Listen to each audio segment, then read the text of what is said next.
You're challenging the media gatekeepers and the corporate censors to bring the facts straight to the American people. He released the secret tapes that he had made with current and former Twitter employees. One strategy is to shadow ban so that you have ultimate control. The idea of the shadow ban is that you ban someone but they don't know they've been banned because they keep posting but no one sees their content. So they just think that no one's engaging with their content when in reality no one's seeing it. That's something we're working on. I mean, I don't know, it's something we're working on where we're trying to get the shitty people not show up. It's a product thing we're working on. You look for Trump or America and you have like 5,000 keywords to describe a redneck. In the orientation at Facebook, they said the number one rule of Facebook is don't talk about Facebook. I saw things going on that I personally found to be troubling. This is Danny Ben David, a software engineer. In the leaked documents our insider gave us, we came across a back-end view of Mike Cernovich's page. On it, we could see Ben David running an action called Action Deboost Live Distribution. Deboosting is a method of suppressing distribution. This occurs because prompts such as share this video are disabled. Where did you see this appear on whose pages? I would see it appear on several different conservative pages.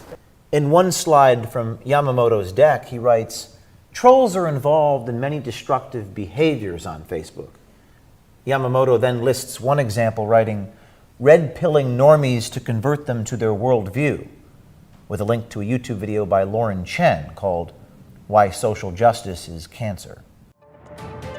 A whistleblower comes to us inside of a company called Pinterest, which is a big tech company. It's a $13 billion company. What are we looking at here? It seems to be a bunch of XXX and porn websites, and then there appears to be the live action website. What are we looking at here? You're looking at pins with domains that are blocked.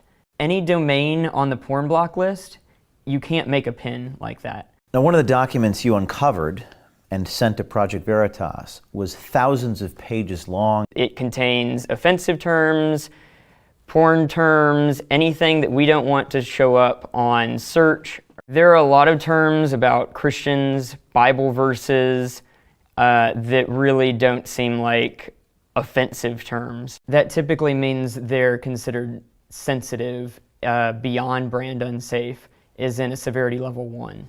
I worked at Pinterest. Why did you decide to do this? Because if I didn't, who would? What came out yesterday with regard to Google was astonishing. Whistleblower. They're not an objective source of information. They are a highly biased political machine that is bent on never letting somebody like Donald Trump come to power again. Now, this is a confidential document, correct? Yes. In fact, if you brought this up without the document, they would say that this is a conspiracy theory. Wow. So then they wouldn't admit this publicly? They would never admit this publicly. In this document, it says, in some cases, it may be appropriate to take no action if the system accurately affects current reality, while in other cases, it may be desirable to consider how we might help society reach a more fair and equitable state via product intervention. What do they mean by that? So what they want to do is they want to act as gatekeepers between the user and the content that they're trying to access. And so they're going to come in, they're going to filter the content, and they're going to say, actually, we don't want to give the user access to that information because it's going to create an outcome that's undesirable to us. We all got screwed over in 2016. Again, it wasn't just us, it was like people got screwed over, the news media got screwed over, like everybody got screwed over, so now we're rapidly being like, what happened there? How do we prevent it from happening again? And so we need to fix that. And we need to start policing our users because we don't like to have an outcome like that. We don't want to have an outcome like that to happen again. It's a time to decide, do we run the technology? Does the technology run us? Are we going to continue to have elections that mean anything? Are we going to continue to think for ourselves, or are we going to just let the biggest tech companies decide who wins every election from now on? I look at search and I look at Google News and I see what it's doing, and I see Google executives go to Congress and say that it's not manipulated, it's not political, and I'm just so sure that's not true. I think the big problem that we have today is there's an ambiguity about whether tech is neutral or whether it's biased. And, you know, I think as someone with a PhD in computer science and 5 years of working at one of the world's top computer science companies, I don't see any doubt that it's very politically biased. Thanks to the insiders who reached out to us with their stories, we know where big tech companies really stand on the issues.